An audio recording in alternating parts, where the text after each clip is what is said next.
예, 오늘은 주연후 첫 번째 주일입니다. 교회력으로 그렇게 되어 있습니다. 교회력으로 주연이라는 절기는 사실은 좀 생소합니다. 그러니까 전통적으로 교회력에 잘 알려져 있는 것이 성탄절, 그 다음에 부활절, 이 정도는 다 알고 계신데 주연절은 잘 모르는 절기입니다. 그런데 사실은 교회력에서 성탄절과 부활절과 더불어서 주연절은 가장 오래된 전통의 절기고요. 사실은 추수감사절 같은 경우는 미국에 와서 추수감사절이 생기면서 생긴 교회력이고, 성령 강림 절기도 마찬가지고 후에 생긴 거라 성탄절, 부활절, 주연절은 우리 기독교 전통에 있어서 가장 오래된 그런 전통 중에 하나입니다. 주연은 한문 그대로 보면 주님이 나타나셨다라는 뜻을 가지고 있고요. 그리스어지어 헬라어로 이 단어는 에피파네이아라는 단어를 사용하는데 이 단어의 의미도 나타남이라는 뜻을 가지고 있습니다. 그래서 좀 더 구체적으로 말씀드리면 예수님께서 세상에 자신을 나타내신, 드러내신 절기가 바로 주연절이라고 하는 것을 여러분들이 기억하시기를 바랍니다. 주연절은 언제냐면 1월 6일입니다. 여러분들이 가져가신 달력에도 보면 1월 6일에 이피펜이라고 발음해야 되나? 어저께 청년들하고 우리 희찬이 때문에 한참 웃었는데 몽고메리 머리 꺾으러 간다 그랬더니 몽고메리를 못 알아듣더래잖아. 자, 민정아 어떻게 발음해야 된다고? 네, 발음이 어렵습니다. 제가 어저께 구글에다 대고 이피펜인지 이피펀인지 이피판인지 열심히 연습했는데 똑같다고는 안 알려주더라고. 그냥 배러 됐다고만 알려주지. 한비야, 이 영어 발음이 뭐요? 이 발음 빨리. 저렇게 발음하는 겁니다. 저도 못 따쳐야겠어. 아무튼 영어 단어입니다. 이거는 아무튼 그리스에서 출발한 영어 단어인데 1월 6일이 주연절이고요. 그래서 1월 6일이 지난 첫 번째 주일이라 오늘 주연후 첫 번째 주일이 됩니다.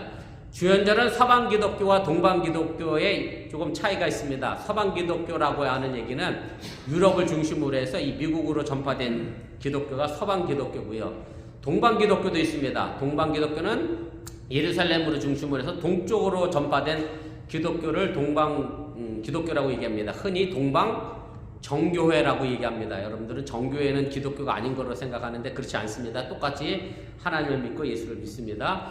그리고 제일 대표적으로 유명한 게 이제 러시아 정교회, 그 다음에 그리스 정교회가 이제 대표적입니다. 서방 기독교에서는 이 주연절을 언제로 기점으로 보느냐면 동방 박사가 별을 보고 찾아가서 예수님을 경배한 날로. 그래서 제가 주보 앞면의 그림도 그 그림입니다. 동방 박사가 황금과 유황과 몰약을 가지고 예수님을 찾아가는 그 그림. 그래서 서방 기독교에서는 주연절 기점을 여기로 보고 있고요. 동방 정교회에서는 주연절을 좀 다른 날로 해석합니다. 여러분들 혹시 뉴스에 가끔 요맘때 되면 푸틴도 가끔 그러는데 러시아의 대통령 푸틴도 자신이 건재함을 알리기 위해서 얼음물을 깨고 뭐하죠? 네, 물속에 막 들어가잖아요. 저쪽 동유럽권 쪽하고 러시아 쪽하고 요맘때 되면 얼음 깨고 물속에 들어갑니다. 왜 들어가느냐면 그게 주연절 행사를 하는 겁니다. 주연절 행사.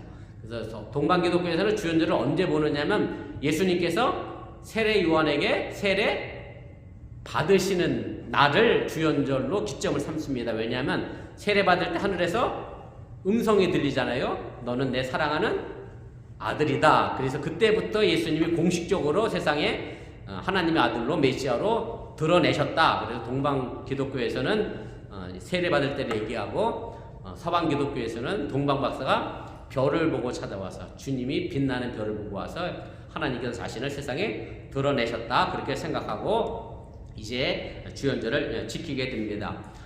당시의 세상의 왕들과 제사장들과 그리고 성직자들, 권세자들은 동방 박사가 발견한 밤하늘의 별을 보지를 못했습니다. 왜냐하면 그때 당시 2000년 전의 세상의 권력자들은 높은 곳에 관심을 갖지 않고 땅에만 관심을 갖고 살았기 때문에 그 별을 보지 못했습니다. 그리고 땅만 바라봤던 헤롯은 자신의 왕의 자리를 지키기 위하여 예루살렘 임방에 있는 베들레헴 근방에 있는 수많은 남자아이를 죽이는 그런 끔찍한 범죄를 저지른 것도 우리는 잘 알고 있습니다. 우리가 살아가는 이 땅의 삶이 비록 어두운 밤 같지만 그러나 그 밤 하늘에서 여전히 빛나는 주님의 빛을 보고 살아가는 것이 우리 기독교인들이고 동방 박사가 발견한 별을 보고 살아가는 삶이 우리 기독교인의 삶이라는 것을 여러분들이 잊지 마시기를 바랍니다. 저는 지난 한 주간에 새벽 기도를 하면서 볼 것을 제대로 볼 줄 아는 신앙인이 무엇보다 이 시대의 귀한 성도임을 새삼 깨닫게 되는 그런 한 주간이었습니다. 아마 여러분들 모두가 밀레가 그린 만종이라는 그림을 잘 알고 계시고 그 그림이 익숙하리라 생각이 됩니다. 저녁 노을이 지는 들녘에 한 가난한 농부가 고개를 숙인 채 기도하고 있는 만종의 의미는 한문으로는 저녁 만자, 찰만자, 종은 벨, 종을 의미합니다. 그래서 저녁에 울리는 종이라는 뜻인데 만종 이래 놓으니까 뭔가 색다른 그림 같죠? 또 그런 의미입니다. 교회에서 종소리가 들려오는 듯한 그림이라고 해서 이제 만종인데 그 교회 종소리를 들으면 이제 두 부부가 기도하는 아주 평화스러운 아름다움의 극치를 보여주는 것이 바로 이 만종이라고 하는 그림입니다. 이 그림이 말 그대로 프랑스의 자랑이라고 할 정도로 아주 유명한 그런 그림입니다. 그런데 이 그림에는 사실은 좀 슬픈 이야기가 숨겨져 있습니다. 농부 부부가 이제 바구니를 발밑에 놓고 기도하는데 이 그림에는 감자가 되어 있는데 실상은 이 바구니가 감자가 담겨져 있었던 바구니는 아닙니다. 뭐가 들어 있었느냐면 사랑하는 자신의 아이의 시체가 들어가 있었던 일종의 관과 같은 바구니가 지금 그림에 그려져 있는 감자 바구니 속에 있는 그런 그림입니다. 내용인즉슨 이렇게 됩니다. 원래 두 가난한 농부가 배고픔을 참고 씨감자를 심으면서 겨울을 지내면서 봄이 오기를 기다리고 있었는데 그런데 아기는 배고픔을 참지 못해 죽은 겁니다. 그래서 이 그림은 죽은 아기를 위해 마지막으로 부부가 기도하는 모습을 그린 겁니다. 그런데 왜 그 그림 속에서 아기가 사라졌느냐 하면 이 그림을 보게 된 밀레의 친구들이 이 그림은 좀 충격적이다, 좀 우려가 된다라고 해서 아기를 넣지 말자라고 했고 그래서 밀레가 아기 그림 대신 거기다가 이제 감자를 그려 넣어서 아주 평화스러운 아름다운 농촌의 한 풍경을 만들어내는 그림으로 아주 유명해졌습니다. 그런데 이 비밀은 언제 밝혀지게 되느냐 하면 스페인 화가 살바도르 달리라고 하는 사람이 이 그림을 이제 밝혀내게 되는데 대부분의 사람들이 이 만종을 보면서 아름답고 평화로운 농촌의 풍경을 생각했는데 이 달리는 어려서부터 이 그림을 보면 왠지 모를 불안감과 슬픔을 느끼게 됐고 그래서 그것을 알아내기 위하여 책을 쓰기까지 하게 됩니다. 그리고 수십 년이 지나서 루브르 미술관이 이 그림의 자외선 투사 작업을 통해서 그 감자자루가 원래 그림에는 실제로 어린아이 관이었고 그 위에 감자가 덧칠해진 것을 입증하고 발견해내게 됩니다. 달리라고 하고는 다른 생각과 눈을 가지고 그 그림을 봤고 실제로 그것을 발견하고 찾아냈습니다. 우리 신앙인들의 눈과 비전이 또한 이 같아야 한다라고 저는 믿습니다. 그저 세상이 흘러가는 대로 땅만 바라보는 눈이 아니라 동방의 박사처럼 하늘에 떠있는 더 높은 하나님의 뜻을 바라보는 눈을 가지고 살아갈 수 있기를 주님의 이름으로 축원을 드립니다. 오늘 우리가 함께 읽은 본문은 베세다의 시각장애인이 눈을 뜨는 그런 이야기입니다. 이 이적의 내용에 우리가 무엇을 바라보고 살아야 할 것인가에 대한 해답이 숨겨져 있다라고 저는 생각을 합니다. 본문에 보면 예수님이 한 시각장애인을 치유하는데 사실은 다른 복음서에서는 볼 수 없는 내용이 담겨져 있습니다. 유독 이 부분만 그렇습니다. 무슨 얘기냐면 예수님이 병자를 낫게 하시는 사건 가운데서 한 번에 못 고친 질병이 없습니다. 예수님은 뭐든지 다 한 번에 고쳤는데 오늘 본문에 예수님은 이 맹인을 위하여 몇 번 안수하죠? 2번 안수합니다. 단계적으로 점진적으로 이 맹인의 눈을 뜨게 했다는 사실입니다. 왜 그랬는지 그 의미를 우리가 알아야 이 말씀 속에 담겨져 있는 의미를 제대로 알아내게 된다는 얘기입니다. 이 본문은 사실은 이 본문만 가지고 보면 이해가 잘 안 됩니다. 앞에 본문과 연결되어지는 뒤에 본문과 함께 봐야 이 예수님께서 왜 이 맹인을 2번의 안수를 통하여 눈을 낫게 하셨는지의 의미를 찾아낼 수 있다는 얘기입니다. 오늘 우리가 읽은 이 본문 바로 앞에는 어떤 내용이 있느냐면 예수님이 보리떡 5개로 5,000명을 먹인 사건이 기록되어져 있고, 또 하나는 보리떡 7개로 4,000명을 먹인 사건이 기록이 되어져 있습니다. 두 가지 이적의 사건이 기록이 되어 있는데, 그런데 사실 제자들은 이 두 사건을 보면서 그저 먹고 배부른, 육신적으로 배만 채우는 것만을 생각을 하게 됩니다. 그래서 마가복음 8장 18절 바로 본문 앞에 있는 내용인데, 예수님이 제자들을 향하여 이렇게 책망합니다. 너희가 눈이 있어도 보지 못하며 귀가 있어도 듣지 못하느냐? 내가 기도하고 이 수많은 사람들을 먹이고 많은 떡광주를 남겼는데 단순히 이게 내가 사람들의 배를 불려고자 하는 일들이 아니었는데 왜 너희들은 이 배부른 것만 관심을 갖느냐라고 하면서 제자들을 책망하고 제대로 깨닫지 못하는 부분에 관하여 야단을 치고 있다라고 하는 얘기입니다. 그래서 바로 제자들이 가지고 있었던 이 눈, 육신적인 생각만을 가지고 이 오병이어의 기적을 바라보고 칠병이어의 기적을 바라봤던 이 눈을 예수님은 바로 깨닫게 하기 위하여 그 뒤를 이어 마가복음 저자는 이 맹인의 치유 사건을 연이어 기록하고 있음을 여러분들이 깨달으시기를 바랍니다. 이 치유 사건이 일어난 장소가 오늘 본문 22절에 보면 벳세다라고 하는 동네입니다. 이 벳세다라고 하는 동네의 이름의 뜻도 참 아이러니하게 뭐라고 되어 있느냐 하면 어부의 집입니다. 예수님의 제자 대부분은 직업이 뭐였죠? 어부였습니다. 그래서 이 벳세다라는 지명 자체가 제자들을 가르친다라고 이해할 수 있다라고 하는 얘기고, 이 치유 사건을 통하여 제자들의 눈에 대한 치유, 제대로 보지 못하고 있는 제자들의 눈을 뜨는 치유 사건으로 연결시켜 볼 수 있다는 그런 얘기입니다. 더욱이 재밌는 것은 이 벳세다는 요한복음 1장 44절에 보면 누구의 고향으로 나오느냐면 베드로의 고향이 바로 벳세다로 등장하게 됩니다. 그리고 나서 요 사건 이후에 뭐가 나오냐면 베드로의 신앙 고백이죠. 마태복음 16장 16절에는 주는 그리스도시여 살아계신 하나님의 아들입니다라고 고백하고 있는데, 마가복음에는 주는 그리스도이십니다 라는 고백으로 딱 끝나는 베드로의 고백이 나오게 됩니다. 그래서 이 치유 사건 또한 베드로의 신앙 고백이 예수님을 제대로 보지 못했다는 것을 말해주는, 연결시켜주는, 그래서 베드로의 눈을 제대로 뜨게 하는 사건으로 이어가게 된다는 것을 여러분들이 잊지 마시길 바랍니다. 아무튼 여기 이 시각장애는 넓게는 예수님의 제자들이고 좁게는 베드로라고 할 수 있을 겁니다. 그리고 지금의 시대에서 말하자고 하면 오히려 예수님을 믿고 따른다고 하면서도 정작 예수님이 누구인지를 제대로 보지 못하는 많은 신앙인들이 바로 앞을 보지 못하는 시각장애인이 된다는 사실을 여러분들이 깨달으시기를 바랍니다. 예수님은 사람들이 데려온 시각장애인을 본문 23절에 보면 마을 밖으로 데리고 나가 눈에 침을 뱉으시고 그에게 손을 얹어 안수하심으로 치유를 하게 됩니다. 그리고 나서 뭐가 보이느냐라고 묻습니다.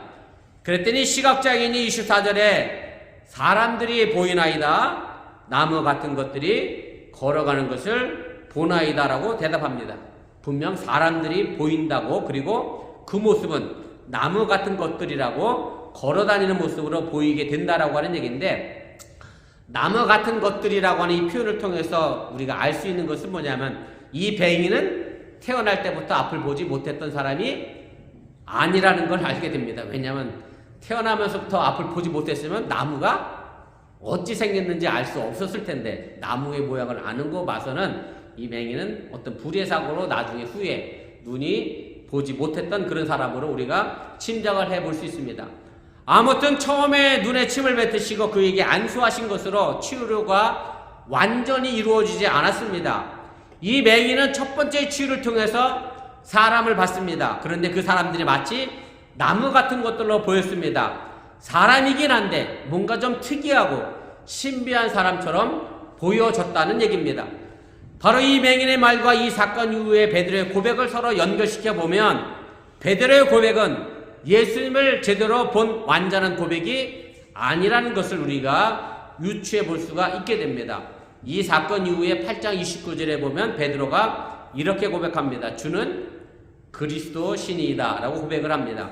왜 이 고백이 완전한 고백이 아닐까를 생각해 보면 좀 의아할 수도 있습니다. 왜 베드로의 이 고백이 잘못됐을까? 우리가 생각해 볼 수 있습니다.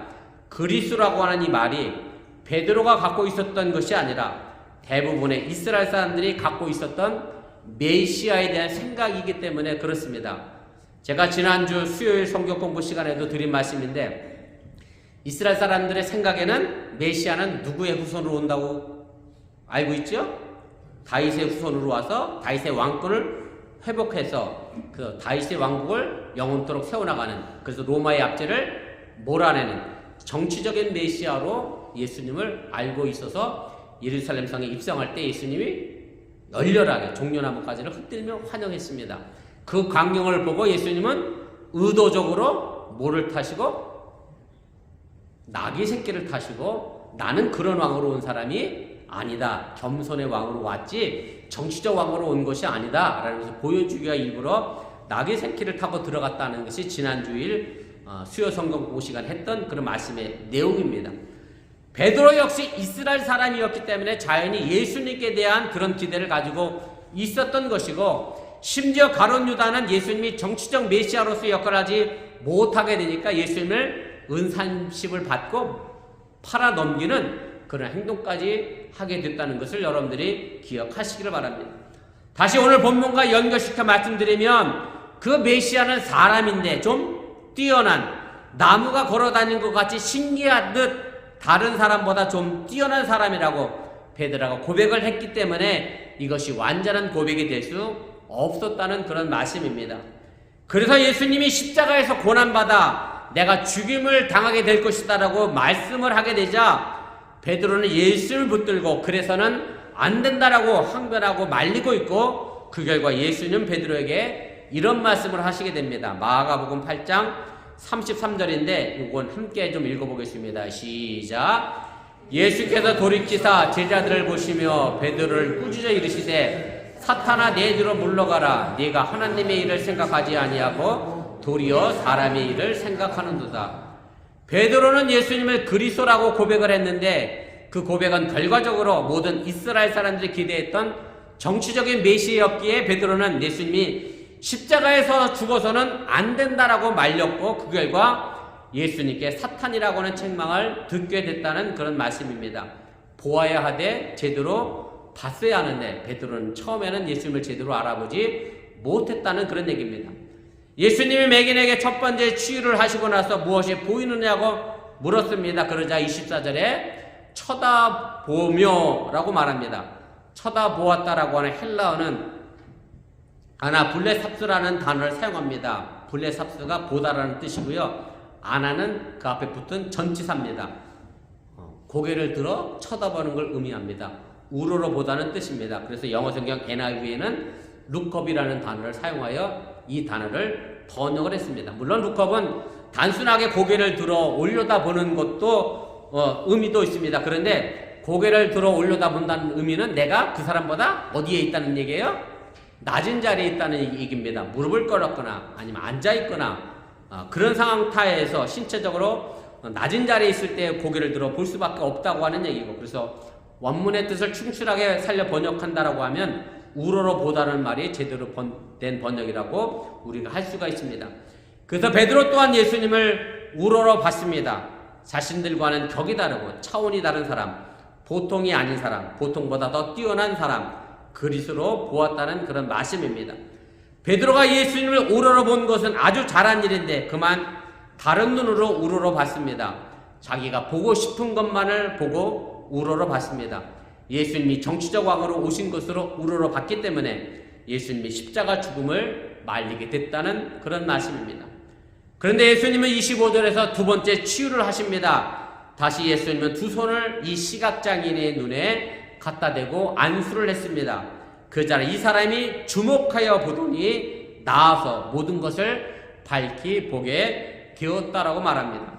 여기서 주목하여 보다라는 동사가 매우 중요합니다. 여기도 똑같이 블레포라는 보다라는 단어가 들어가 있는데 그 앞에 전치사가 또 하나 붙어 있습니다. 디아라는 전치사가 붙어 있습니다. 디아는 통하여 보다라는 뜻을 가지고 있습니다. 다시 말하면 통과해서 보는 겁니다. 뭔가 꿰뚫어 보는 겁니다. 속을 들여다보는 것을 의미합니다. 그리고 났더니 밝히 보았다라고 이야기합니다. 밝히 본다라고 하는 말도 똑같이 블레포라는 단어가 들어가 있습니다. 보다라는 단어 앞에 또 M이라는 전치사가 하나 붙어 있습니다. M은 속으로라는 뜻을 가지고 있습니다. 그래서 밝히 보았다는 것은 속을 보게 되었다는, 다시 말하면 본질을 보게 되었다는 의미를 가지고 있음을 여러분들이 기억하시길 바랍니다. 예수님이 십자가에서 돌아가시게 되자 그때 그 광경을 바라보고 있던 로마의 장교 백부장이 이런 말을 합니다. 마가복음 15장 39절 말씀인데 함께 읽어보겠습니다. 예수를 향하여 섰던 백부장이 그렇게 숨지심을 보고 이르되 이 사람은 진실로 하나님의 아들이었도다. 이 로마의 백부장은 다른 사람들이 로마 정부가 유대인들이 신성모독이라고 정치적으로 선동했다라고 죄인이라고 규정하여 저주받은 자로서 십자가에 달아 죽였는데, 죄인으로 죽였는데 그 죽이는 사건 속에서 이 로마의 백부장은 뭘 보게 되느냐면, 이 사람이 진짜 하나님의 아들이었구나 라고 하는 본질을 보게 되고 고백했다는 그런 말씀입니다. 그래서 우리도 예수님의 본질을 제대로 봐야 합니다. 예수님은 그저 우리가 우러러보는 메시아가 아닙니다. 영광의 메시아가 아닙니다. 막연히 기다리는 그런 메시아가 아니라는 얘기입니다. 오히려 반대로 예수님은 하나님의 아들로 십자가에 죽기까지 치열한 삶을 살다가 갔고, 우리에게 나처럼 너희들도 십자가를 각각 지라고 했고 나의 삶을 따르라고 했고 나의 삶을 너희도 살라고 말했던 예수님이시고, 바로 우리가 그렇게 살아갈 때 비로소 여기에 내 삶이 존재하게 된다는 사실을 여러분들이 믿으시기를 바랍니다. 이것은 단지 예수님이 누구이냐를 제대로 보는 문제는 아닙니다. 더 나아가 모든 사물을 보는 눈, 모든 사건을 바라보는 우리 눈의 문제이기도 함을 여러분들이 깨달으시길 바랍니다. 첫 번째 치유에서 뜬 눈은 육신의 눈일 겁니다. 사람을 사람이라고 봤으니 제대로 본 겁니다. 그러나 육적인 눈이 그대로 봤을 뿐입니다. 그러나 두 번째 치유 사건을 통하여 이 맹인은 꿰뚫어 속을 본 것이고 밝히 본 것이고 본질을 제대로 본 것을 우리에게 가르쳐 주고 있습니다. 그리고 베드로는 본질을 꿰뚫어 본 두 번째 눈을 뜨고 예수님을 위하여 거꾸로 십자가에 못 박혀 돌아가는 그런 일들을 행했던 것을 여러분들이 기억하시길 바랍니다. 우리의 성경 속에 보면 예수님은 자꾸 뭘 보라고 말씀을 하십니다. 마태복음 6장 25절 이하에 보면 목숨을 위하여 무엇을 먹을까, 무엇을 마실까, 몸을 위하여 무엇을 입을까 염려하지 말라고 말씀합니다. 어찌 생각해보면 예수님 참 세상 물정도 몰라도 너무 모르신다 라고 할 수 있는 그런 분입니다. 그리고 이어 공중의 새를 보라고 말씀합니다. 심지도 거두지도 않는 새, 창고에 모아들이지도 않는 새를 보라고 말씀합니다. 그런데 우리는 반면에 심어야 하고 거두어야 하고 창고에 모아들여야 하는 늘 근심과 걱정을 가지고 살아가는 삶을 우리가 보게 됩니다. 더 나아가 예수님은 들의 백합화를 보라고 합니다. 그리고 마태복음 6장 29절에 이렇게 말씀합니다. 솔로몬의 모든 영광으로도 입은 것이 이 꽃 하나만 갖지 못하였느니라. 예수님의 이 말씀은 여러분들은 이해가 되시는지 모르겠습니다. 솔로몬의 부귀영화와 들에 핀 백합화를 보면서 이 둘 중에 무엇이 축복이라고 생각하십니까? 묻는 제가 바보죠. 뭐가 축복이에요? 이왕이면 솔로몬의 영광을 가져야지. 들의 백합화가 이뻐봐야 얼마나 이쁘다고. 들의 백합화를 난 바라보며 살아야지. 이해가 안 되는 말씀을 예수님은 수도 없이 우리에게 해주고 계십니다. 예수님은 도대체 무슨 눈을 가지고 보셨기에 들에 있는 백합화가 솔로몬의 영광보다 더 좋다고 했는지 이해가 되지 않는다라고 하는 얘기입니다. 우리가 성경을 육의 눈으로만 보면 예수님의 이 말씀은 제대로 보이지가 않습니다. 우린 예수님이 말씀하시고 보라고 하신 그 속뜻 본질을 꿰뚫어 볼 수 있는 영적인 눈이 닫혔기에 솔로몬의 영광이 더 큰 축복으로 보일 수밖에 없다는 그런 말씀입니다. 다시 묻습니다. 우리는 지금 무엇을 보고 있습니까? 사람은 보이는 것만큼 압니다. 보이는 것만큼 또한 믿습니다. 보이는 것만큼 사랑합니다. 그저 육안으로 보이는 눈은 눈앞에 화려함과 높음과 많은 것에 우러러 볼 뿐입니다. 그것을 제대로 꿰뚫어 보지 못하게 된다라고 하는 얘기입니다. 목회자인 저라고 해도 다르지 않습니다. 저도 자꾸 제 눈에 보이는 것만 보려고 합니다. 힘들면 예수님이 하신 말씀보다 내 생각과 걱정이 앞서는 것도 사실입니다. 내 영적인 눈이 멀었기 때문에 그렇게 볼 수밖에 없다는 얘기입니다. 그래서 제가 이번 한 주간 새벽에 많은 생각을 하고 많은 기도를 하고 또 주님의 말씀을 묵상하고 생각해 봤습니다. 오늘 예수님은 조용히 우리의 다친 눈을 통하여 우리의 눈을 만져 주십니다. 그리고 우리의 눈이 온전히 밝히 볼 수 있도록 깊은 속을 내다 볼 수 있는 눈으로 열어주심을 믿으시기를 바랍니다. 우리 모두 약합니다. 조금 힘들다 싶으면 겉으로 보이는 것에 얽매여서 소유와 주의를 우러러보게 되고 마음을 보지 못하게 됩니다. 그리고 속을 보는 영적인 눈이 약해집니다. 그렇게 되면 아파하며 고통당하는 교우들, 이웃들의 속을 볼 수 없게 됩니다. 그러나 우리의 눈이 예수님 말씀으로 안수가 되어지게 될 때 우리의 신앙의 본질을 보는 눈, 속을 들여다보는 눈으로 다시 회복되어지고 열려지게 된다는 사실을 여러분들이 믿으시기를 바랍니다. 사람의 속을 본다는 것은 어려운 일입니다. 그래서 오죽하면 우리나라 속담에 10개 못 쓰고 알아도 한결 사람 속은 모른다 했겠습니까? 저도 그 속을 잘 몰라 목회하면서 여러 가지 황당하고 당황스러운 일을 만나게 되고 경험했고 아마 앞으로도 제가 목회하는 동안 이런 일들은 지속적으로 또 일어날 것이라고 저는 생각을 합니다. 그러나 우리가 적어도 십자가에 달린 예수님께서 이 사람은 진실로 하나님의 아들이었다라는 것을 볼 줄 아는 로마 백부장의 눈을 우리가 가질 수 있다고 하면 단순히 보여지는 것에 의하여 내 축복의 기준을 맞추지 마시고 예수님 말씀하신 팔복의 축복이 진정한 축복임을 다시 한번 깨달을 수 있기를 주님의 이름으로 간절히 축원을 드립니다. 오늘부터 주연절이 시작이 됐습니다. 주연절은 빛으로 오신 주님을 기념하는 그런 절기입니다. 우리는 어두운 세상을 밝히는 눈을 가져야 합니다. 눈은 빛이 있어야 제대로 볼 수 있습니다. 눈이 있다고 보는 게 아니라 빛이 없으면 우리는 아무것도 볼 수가 없습니다. 주연절 첫째 줄 이 아침에 주님이 주시는 귀한 말씀으로 우리의 눈을 또 우리만이 아니라 가족도 바라보시고 교우와 이웃을 향한 영적인 눈을 가지고 살아갈 수 있기를 주님의 이름으로 간절히 축원을 드립니다.